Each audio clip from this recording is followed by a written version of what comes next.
Hello viewers, my name is Rudy. I want to thank Mr. Peters for allowing me to shoot this video so I can demonstrate to you about the Paragon Timer clock. Okay. This is a component that you are going to see in a lot of refrigeration units. It has many different applications, but today we're going to be talking about commercial refrigeration and how this works in walk-in coolers, freezer, reach-ins, and a lot of other systems that are out there. Okay, so basically what we have is the timer assembly, and if you take a look at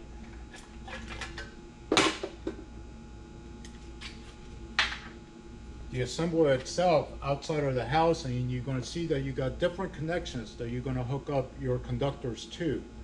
Up over here we have the timer clock assembly, and if you look in the bag you can see a little bit better picture and what we're looking at. The timer clock, the defrost termination solenoid, and the two different contacts in this assembly. Okay, now what we do have here, it's a normally open and normally closed contact. Now, unlike a regular relay where you have a coil that once electricity flows through the coil and creates that magnetic field and closes the contact or opens the contact, this one's a little bit different. This one here is operated by the timer motor itself, rotating this as a timer clock, and then depending on where you put these pins, kind of hard to get these out, but you can see the pins right here.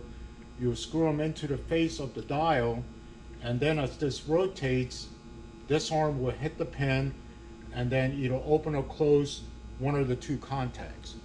Okay, so basically what we're looking at is a timer clock with a 24-hour period, and depending on how many pins you got in there, it's going to force the system to go into a defrost and then eventually take it out of defrost depending on whether the temperature is achieved in the evaporator or if the time has expired. Okay, so let's talk about this in general. How do we apply this into refrigeration units?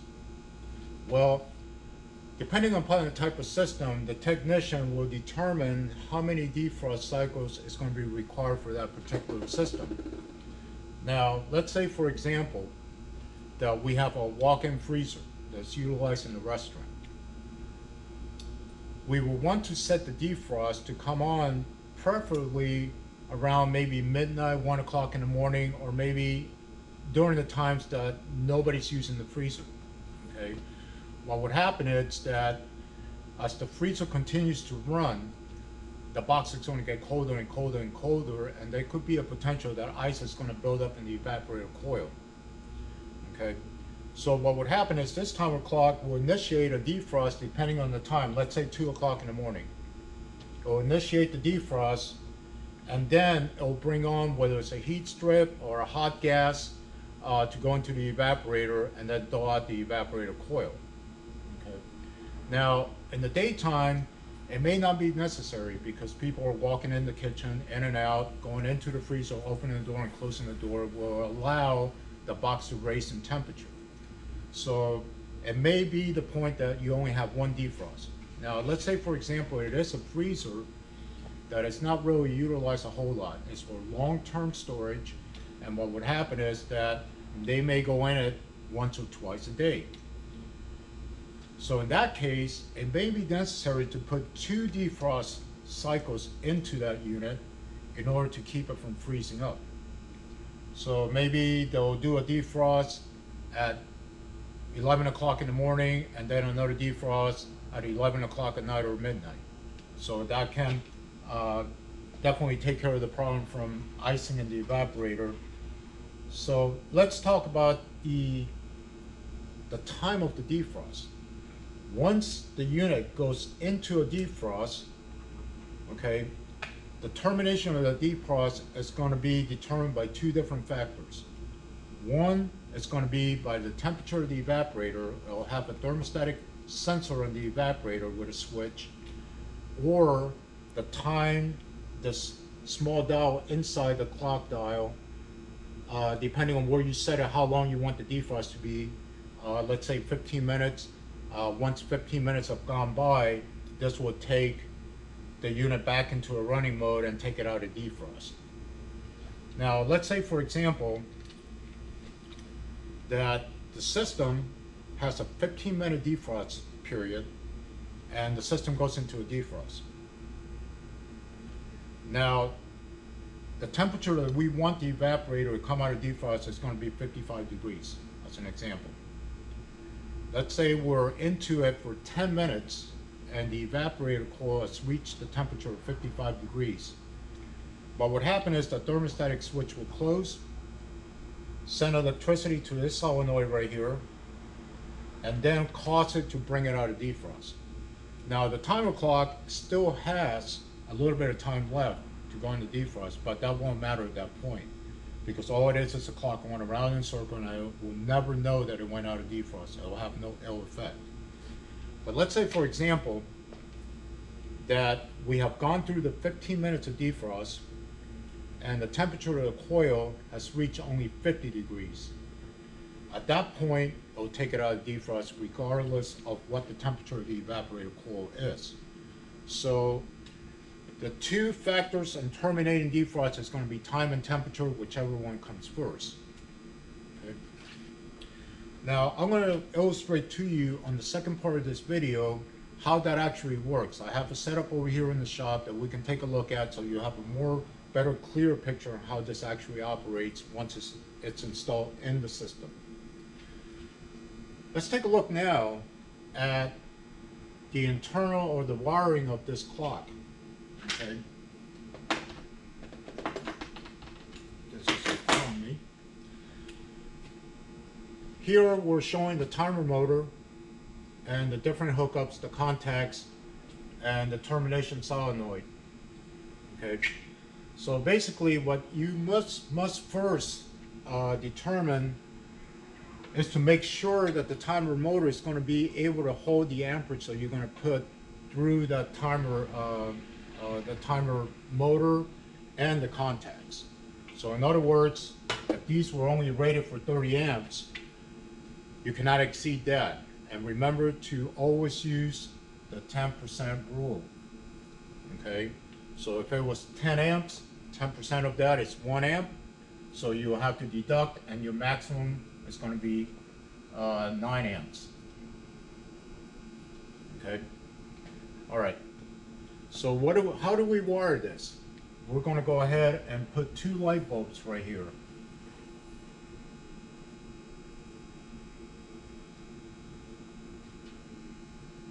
Okay. So the first thing we want to do is, being that these are 115 light bulbs, we're going to need an L1 or a hot leg and a neutral. Okay. What's also important is the voltage of the timer motor. When you go out there and select the timer motor for your system, you got to make sure that you get the right voltage motor for it. Okay, so if this is a 120 volt motor, timer motor, okay, then this right here, this terminal, is going to get a neutral and not the O2. Because if you hook up the O2, you're going to burn up that motor over here. So being that this is going to be 120 volts, we're going to go ahead and bring in our neutral and just hook it up right there. Okay. Now, the terminal 1 and 2 are going to be designated to the hot leg. So we're going to bring this over here and we're going to connect that to 1. Now, let me show you this. There's a brass link right here. So that means that if we put power here, 2 is going to get power. Clearly shown in our diagram, 1 and 2 are the same. We don't have to put any other power source to it unless it's necessary to separate the 3 and the 4. Because if you look at the diagram, 1 feeds to 3, and if you follow 2, it feeds to 4.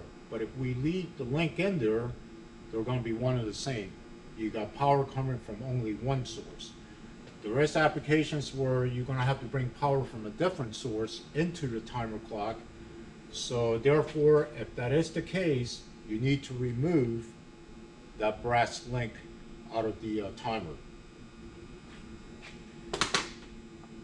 Okay, so now that we got our power in, the timer clock motor is in operation now because we got power going into it. This is going to start moving this dial right here. Okay. There's nothing else to control it other than the disconnects, or if you have some type of a switching circuit to the timer motor, that will control that. But if you're just sending power straight into it, this is going to be energized and this is going to run. So here's what happens.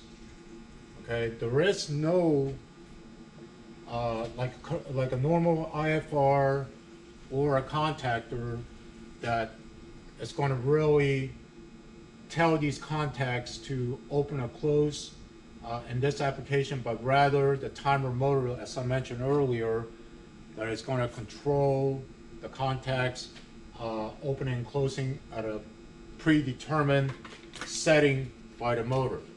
Okay, so in other words, if we're out of defrost, number 4 will always be closed.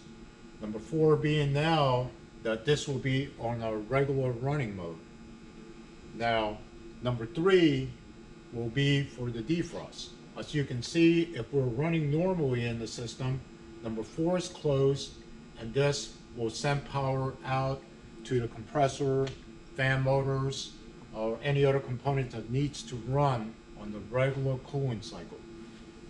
Now let's say we go into defrost.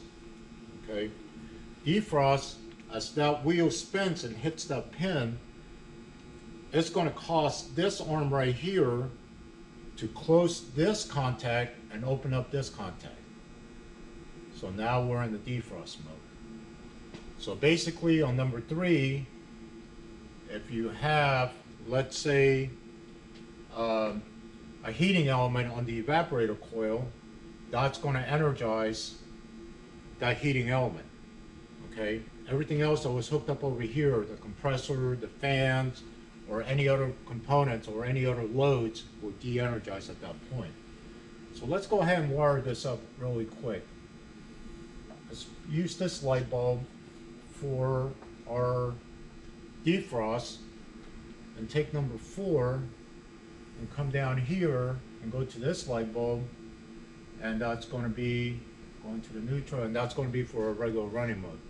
So in other words, right now when we're looking at this, obviously this is hooked up to the neutral, the power is coming in, this light bulb is going to illuminate, okay, or this load will be energized. Let's say we come out of defrost, this opens back up,